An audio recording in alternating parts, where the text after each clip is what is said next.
Back to tea news. ఇక కాంగ్రెస్ ప్రభుత్వం అన్నదాతల పట్ల కర్కశంగా వ్యవహరిస్తోంది. జగిత్యాల జిల్లాలో మొక్కజొన్న రైతులకు కష్టాలు తప్పడం లేదు. మొక్కజొన్న పంటను ప్రభుత్వం కొనుగోలు చేసి నెలన్నర దాటినా ఇప్పటికీ ఖాతాలో డబ్బులు జమ కాలేదని అన్నదాతలు ఆవేదన వ్యక్తం చేశారు. అయితే నెల రోజుల క్రితమే కోర్టులలో భారీ ధర్నా నిర్వహించినప్పటికీ ప్రభుత్వంలో ఎలాంటి చలనం లేదని మండిపడ్డారు. దీనిపై మరింత సమాచారాన్ని మా ప్రతినిధి సందీప్ రావు అందిస్తారు. మొక్కజొన్న రైతులైతే తీవ్ర ఆగ్రహంతో ఆందోళనలో ఉన్నారు. ఎందుకంటే గత నెల రోజుల నుంచి నెలకు పైన నుంచి కూడా అనేక మంది రైతులు మొక్కజొన్నను అమ్మడం జరిగింది ప్రభుత్వానికి. అయితే ఇప్పటికీ వారికి ఒక్క రూపాయి కూడా జమ కాలేదు. కోరుట్ల నియోజకవర్గంలో అయితే ఇప్పటికే రైతులు పెద్ద ఎత్తున కూడా కతలాపూర్ నుంచి మిట్పల్లి వరకు పెద్ద ఎత్తున ఆందోళన నిర్వహించినటువంటి సందర్భం అయినా కూడా రైతులకు రూపాయి అందలేదు. మరి ఎందుకు కారణం? మొక్కజొన్న అమ్మడం జరిగింది, మళ్ళీ రైతులు పెట్టుబడి లేకపోయినప్పటికీ అప్పులు చేసి మళ్ళీ మొక్కజొన్నను అయితే పెట్టడం జరిగింది. అవి మొలకల దశకు చేరుకుంది. మరి ఈ ప్రభుత్వం ఎప్పుడు ఇస్తుందో తెలియని ఆందోళన ఉన్నారు. ప్రస్తుతం మనం జగిత్యాల రూరల్ మండలం లక్ష్మీపూర్ గ్రామంలో ఉన్నాం. రైతులు ఉన్నారు, ఒకసారి వారితో మాట్లాడిద్దాం. బాబు, పడ్డదా మీకు మొక్కజొన్న? ఇప్పుడే మొక్కలు అమ్మినాం సార్. ఇప్పటికీ నెల దాటింది, రూపాయి రాలే. ఇప్పుడు పెట్టుబడికి లేదు. రైతు భరోసా, రైతు బంధు అన్నాడు, రైతు బంధు లేదు ఇప్పటికి.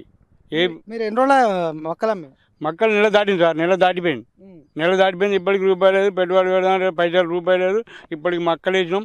ఇప్పుడు మంద బత్తాలు ఇబ్బంది ఉన్నాయి. మాకు మంద బత్తాలు దొరకడం లేదు. 120 క్వింటాలు అమ్మినా. ఇప్పటికి రూపాయి లేదు. పెట్టుబడి పెడదామంటే అప్పు తీసుకొచ్చినాం. ఇప్పటికి నడిపిస్తున్నాం. ఇప్పటికి రూపాయి రాలేదు. మళ్ళీ మొక్క పెట్టినాం.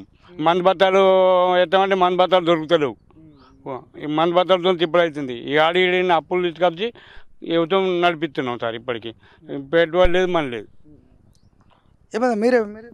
మాది రుణమాఫీ ఒక లక్ష్మీపురం గ్రామంలో ఒక 100 మంది దాకా కాలేదు. 2 లక్షలు అవి కాలేదు. మొక్కల పైసలు రాలేదు.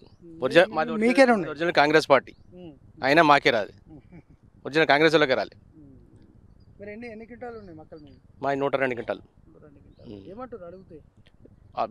వాళ్ళు అడుగుంటావు గవర్నమెంట్ అడిగినా సార్. ఇప్పుడు మాకు ఎలా అంటారు? మాకు ఏం తెలియదు. దోక్కున్న వాళ్ళు అడిగినాం సార్. అడిగితే మాకు తెలియదు, ఎప్పుడైతే తెలియదు అంటారు. మేము దాట కొట్టినాం, మాకు దోకిచ్చి పంపించాం. గంటే మా బాధ్యత తప్ప మాకు పైసల గురించి మాకు ఏం తెలియదు అంటారు వాళ్ళు.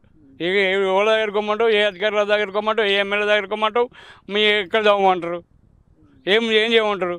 రైతు ఓటు చెప్తారు. ఓట్ల దగ్గరకు ఏ ఆఫీసులకైనా మాకు తెలియదు అనమాట. మేము ఏడుకొని చావమంటారు సార్. పోలేక చావలేక అప్పులు తీసుకొచ్చి కుప్పలు తెస్తున్నాం. పరిస్థితికి ఇది రైతు పరిస్థితి. ఒరిజినల్ కాంగ్రెస్ అంటున్నాం. మరి జీవన్ రెడ్డి ఉన్నాడు, ఇటు సంజయ్ కుమార్ ఉన్నారు, ఇంతమంది ఉన్నారు. మరి అడగపోయారు? అడిగినాం, ఎన్నోసార్లు అడిగినాం. పడతాయంటారు, పడేది వరకు తీసుకునేది. ఒక గ్రామంలో మీరు ఒక డెవలప్మెంట్కి సంబంధించి అనేక పనులు చేస్తున్నారు. ఇంత దారుణమైన సిచ్యువేషన్, ఒరిజినల్ కాంగ్రెస్ నాయకులు ఈ విధంగా చెప్పడము ఎందుకు? మరి ఇంత దారుణ పరిస్థితి ఎందుకు వచ్చింది? ఇప్పుడు రైతులు దాదాపు నెల 15 రోజులు అవుతుంది మొక్కలు అమ్ముకొని.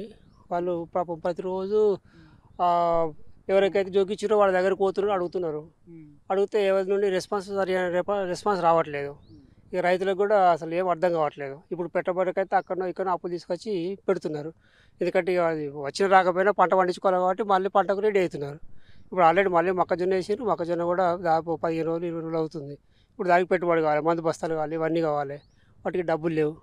మరి పరిస్థితి మాత్రం దారుణంగా ఉంది. ఏమనంటే గవర్నమెంట్ దగ్గర బడ్జెట్ లేదని చెప్పేసి చెప్తున్నారు. ఇప్పుడు గవర్నమెంట్ దగ్గర బడ్జెట్ ఉన్నా లేకపోయినా రైతులు మాత్రం ముందుగా ఆదుకునే పరిస్థితి చూడాలి. మరి దాన్ని ఎవరు పట్టించుకునే పరిస్థితి అయితే కనబడతలేదు. రైట్, ఇది మొత్తంగా మొక్కజొన్న రైతులు జగిత్యాల జిల్లా వ్యాప్తంగా కూడా కోరుట్ల నియోజకవర్గంతో పాటు జగిత్యాలలోని లక్ష్మీపూర్ అనేక ప్రాంతాల్లో కూడా పెద్ద ఎత్తున రైతులు ఉన్నారు. దాదాపు నెల 15 రోజులు గడుస్తున్నా కూడా ఇప్పటికీ వాళ్లకు ఒక్క రూపాయి కూడా అందలేదు. దాదాపు ఒక రైతు 120 క్వింటాళ్ళు ఉన్నటువంటి సందర్భం, మరొక రైతు 110 క్వింటాళ్ళు. వాళ్ళు కాంగ్రెస్ పార్టీ అయినప్పుడు కూడా పార్టీకి సంబంధం లేకుండా వాళ్ళు రైతులు.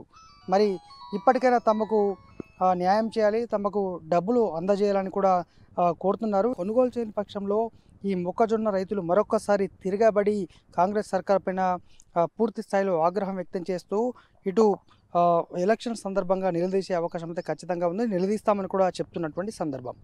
కెమెరా పర్సన్ మనోజ్ కుమార్తో సందీప్ రావు, టీ న్యూస్, జగిత్యాల జిల్లా.